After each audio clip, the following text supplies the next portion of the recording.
Einstein வந்து E=mc² ஒரு theory சொன்னார். அந்த தியரி பற்றி ப்ரெஸ் மீட் வச்சு பேசிட்டு நான் அதுக்கப்புறம் இந்தியா போகணும் அப்படின்னார். நான் வந்து அங்கே சில சாதுக்கள் பெரிய ரிஷிகள்லாம் இருக்கிறாங்க, நான் இதெல்லாம் தேடுறேன் அப்படின்னாரு. அப்புறம் அவர் கால ஆயுள் இல்லை, அவர் மறைஞ்சிட்டார். அவருடைய தத்துவத்தினுடைய அம்சம் என்னென்னா, ஒரு ஆற்றல் இன்னொரு ஆற்றலாக மாறும். தண்ணீர் நீராவியாக மாறும், நீராவி தண்ணியாக மாறும். இதை நம்புறது விஞ்ஞானம், ஒத்துக்கிட்டு. மெய்ஞானம் என்ன சொல்லுது? உருவம் அரூபமாக மாறும், அரூபம் உருவமாக மாறும். Appear and disappear. சிறியவனுக்கு அந்த அனுபவம் இருக்கிறது. நான் சட்டென தோன்றிய உருவங்களையும் சட்டென இருந்த உருவம் மறைந்ததையும் சிறியவன் அமானுஷ அனுபவங்களில் பெற்றிருக்கிறேன். என்னால் அதை நம்புவது மட்டுமல்ல, நான் சாட்சியாக இருக்கிறேன். ஆனால் இதில் உள்ள ஒரு துரதிர்ஷ்டம், இதை உணர்ந்தாதான் ஏற்றுக்க முடியும். அந்த வாய்ப்பு எல்லாருக்கும் அது கொடுக்கறதில்ல.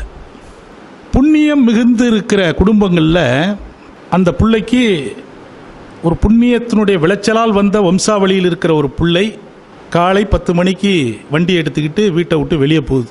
அந்த வம்சத்தினுடைய முன்னோர் மூதாதியர்களுக்கு தெரியும், அந்த வீட்டில் இருக்கக்கூடிய நல் தேவதைகளுக்கு தெரியும், அங்கே புண்ணியம் குடியிருக்கு இல்லையா. இந்த புள்ள வெளியில் போகுது, இதனுடைய கிரகப்படி 10-16க்கு ஒரு வண்டியில் அடிபடணும்னு விதி. ஆனால் அங்கே புண்ணியம் இருக்கிறது. அந்த புண்ணியம் என்ன செய்யும்? சட்டென ஒரு பூனையாக வடிவம் எடுக்கும், சட்டென ஒரு நாயாக வடிவம் எடுக்கும். 10-16க்கு அந்த முனை திரும்புகிற இடத்துல ஒரு எதிர்த்துலேருந்து ஒரு வரக்கூடிய ஒரு வாகனத்தில் ஒரு போய் இடிப்பார். இடித்து ஒரு கை உடைந்து 6 மாதம் வீட்டில் இருக்கணும், அதான் விதி.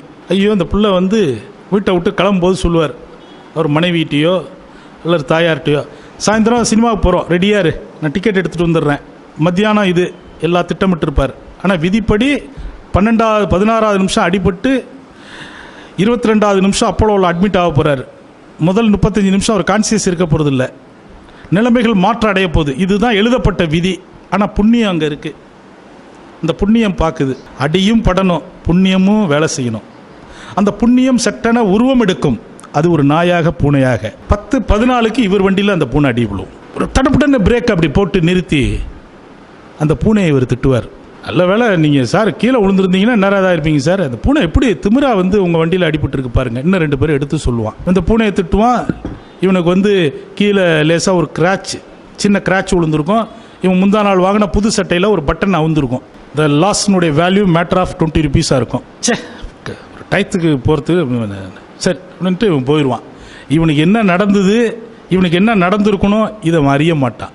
இந்த புண்ணியம் என்பது தலைமுறையாக தேவைப்படுகிற இடங்களில் வடிவம் மேற்கொண்டு அவர்களை வழிகாட்டும், வாழ்க்கையை விளக்கேற்றும். பழிபாவத்தை சம்பாதித்து வைத்த மூதாதையர்களுடைய குடும்பத்தில் வரக்கூடிய வம்சாவளியினுடைய நிலை எப்படி இருக்கும்?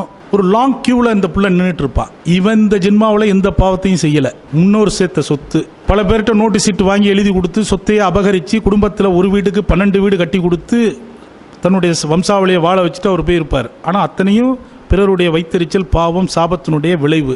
அதை ஆண்டு அனுபவிக்கிறான் இல்லையா, அவனுக்கு எல்லாமே தொட்டது துளங்காது. அவன் என்ன செய்வான்? ஏதோ ஒன்று வாங்கிறதுக்கு, ஒரு அப்ளிகேஷன் வாங்குறதுக்கு க்யூவில் நிற்பான். 2 மணி நேரம் நின்று அந்த கவுண்டர்கிட்ட போவான். அந்த கவுண்டரை அப்போ தான் சாத்துவான். சார் முடிஞ்சிட்டேன் சார் டைம் அப்படிமா. ஒரு புண்ணியத்தினுடைய விளைச்சலாக இருக்கிற பையன் க்யூனுடைய கடைசியில் அப்போ தான் வந்திருப்பான். முதல்ல நிற்கிறவனுக்கு வேண்டியவனாக இருப்பான். ராமச்சந்திரா என்ன, இல்லை நீ இரு, நான் வாங்கிடுறேன், அப்புறம் உன்கிட்ட பணம் வாங்கிக்கிறேன். சில இடங்களில் நமக்கு யாருன்னே தெரியாது, நமக்கு வந்து சொல்லுவாங்க, சார் இதில் போகாதீங்க, அங்கே வந்து டிராஃபிக் ப்ராப்ளமாக இருக்குது, அப்படி போய் இதிலே போயிடுங்க, நீங்கள் இந்த பக்கம் திரும்பி போயிடுங்க சார், போனீங்கன்னா இப்போ நீங்கள் இதில் 2 hours ஆகும். அதெல்லாம் புண்ணியத்தினுடைய விளைவு. அந்த மனிதர்கள் அங்கே தோன்றுவார்கள், அடுத்த நிமிடம் மறைந்து விடுவார்கள். அவனை பார்க்க முடியாது. உங்களுக்காக அவதாரம் எடுக்கிறான். புண்ணியத்தினுடைய விளைச்சல்.